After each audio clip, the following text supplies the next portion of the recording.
Kung gusto mo maging social media manager or social media manager ka na, this will make your lives easier. Hi, my name is Mary and I post easy to follow daily tasks that you can do to start your freelancing journey. Everyday nagpo-post ako ng mga bagong videos na pwede mong sundan na some sort of roadmap kung gusto mo na mag-transition to freelancing or gusto mo nang matuto talaga kung paano mag-work from home. This is task number 39 and it's very important na before ka makarating sa stage na to, nagawa mo muna yung ibang task kasi may mga itatakil kami na tools na napag-aralan na namin yung basics before and it would only make sense na pag-aralan mo muna yon before magawin to. Para makahabol, punta ka lang sa feed ko, click mo yung 364-day challenge. Pwede mo rin click yung link sa bio ko. Kung pinapanood mo naman to from Instagram, click mo lang ito. At kung nasa Facebook ka naman, basahin mo maigi yung caption. Pagdating nyo sa page na to, click nyo lang 364-day challenge. Sisimulan nyo sa pinakang baba. May nakasulat doon, task number 1. Ang ginagawa ng iba natin kumare, nagtatag sila ng mga kaibigan nila na gusto nilang makasabayan doon sa 364-day challenge para hindi nila sila feeling alone. Ganon. Anyway, going back, if kagaya kayo ni C, meron siyang micro-business. Ang platform na ginagamit niya to promote ay Facebook. Siya na yung nag-handle ng posting, answering inquiries, nagtitake ng orders, nagpapack, nag-ship.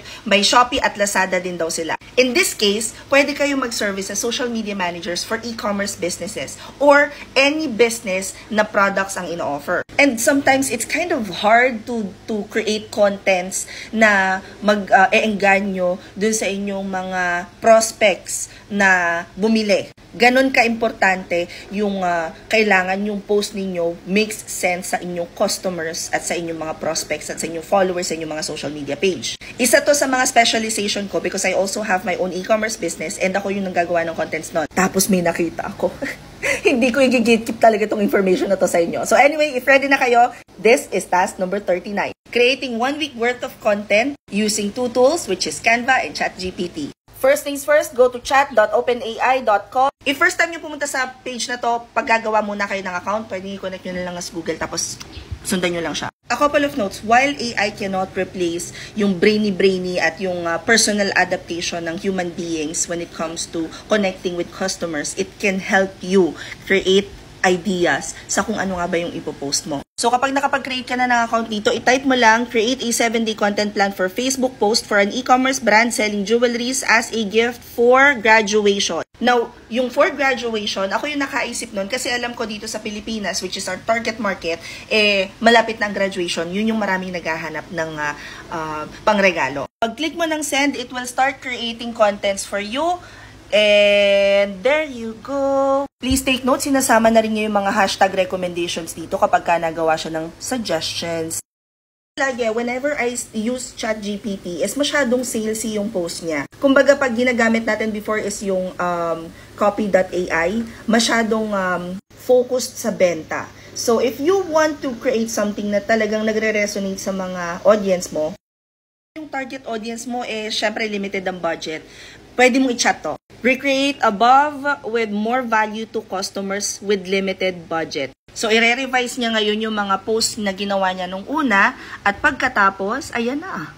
Tamo, very specific without breaking the bank. Tapos, syempre, minsan tinatamad ka na i-transfer siya from ChatGPT tapos copy-paste. May papakita ko sa inyo. Put the above into a table. Send.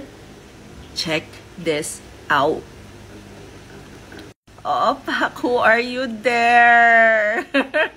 Amazing! Wait, there's more. Di ba pang Facebook tong ginawa natin? Siyempre gusto mo na rin gamitin yung same 7-day content for your Instagram account. I-try nyo naman tong prompt na to. Create another column with related Instagram caption and hashtag and send. And then you just wait and you watch the magic happen. Pak! Please take note na dito sa sample na ginawa natin is jewelry. What if you replace it with the word freelancer or virtual assistant? Because ang gusto mong gawa ng content ay para sa iyong freelancing business. You wanna give it a try? Let's go! Again, click lang new chat, tapos dito sa pinakang baba, ilagay natin yung prompt natin kaninang kauna-unahan. Create a 7-day content plan for Facebook pero to papalitan natin. So, naisip ko lang is create a 30-day content plan for Facebook post for virtual assistant brand offering social media management services. Send.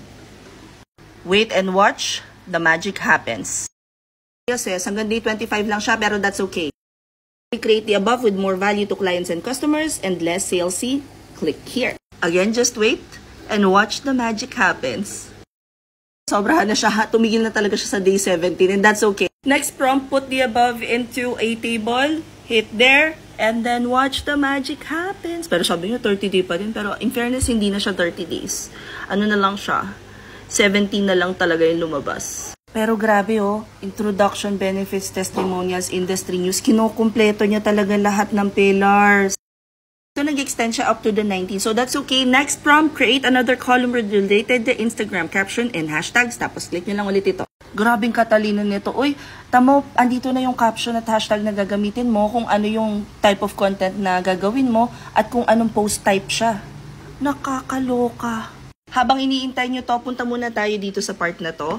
So, punta kayo dito sa waffle icon. Pagkatapos, click on Sheets.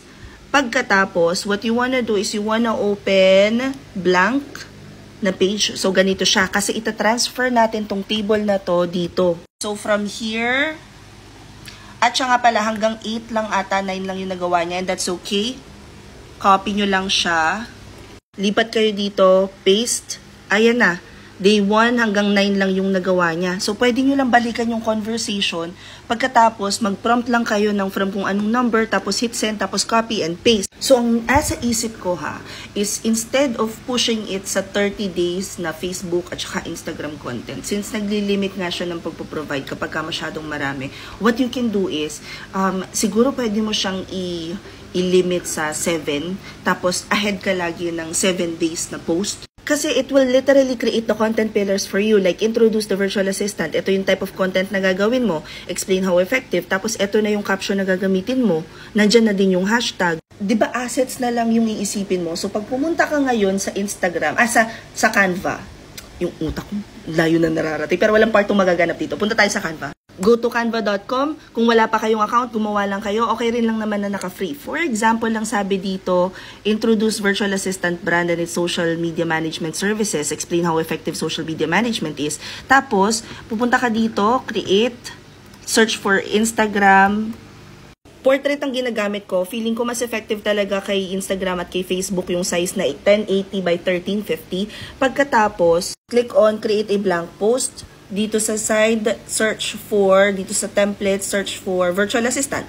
Enter. Lalabas na dyan yung mga templates na applicable for virtual assistants. Let's say you wanna use this one. Okay? Pack. Apply all 9 pages. Andito na yung post. Carousel pa siya. Girl, papalitan mo na lang talaga literal yung laman. At pagkatapos, pwede ka pang gumamit ng ChatGPT para makaisip ng ilalagay mo dito sa carousel na to. Alam nyo, sa totoo lang, si ChatGPT talaga, itong mga AI na to, pinagagaan ng buhay ko. Ang dami pa guys na AI na pwede ninyong gamitin ha. This is not the only AI na available, readily available sa market for free. Siguro, I'll discuss a few more apps na pwede ninyong gamitin dito sa 364-day challenge natin na pagagaanin ng buhay ninyo. Anyway, magagawa muna ako ng contents ko kasi na-excite ako ng puli. Hoy, document nyo rin yung journey ninyo ha. Pagkatapos, itag nyo ako and use the hashtag freelancer na me this 2023. Comment any questions you guys have about working from home. Follow for more work from home chismis. Bye!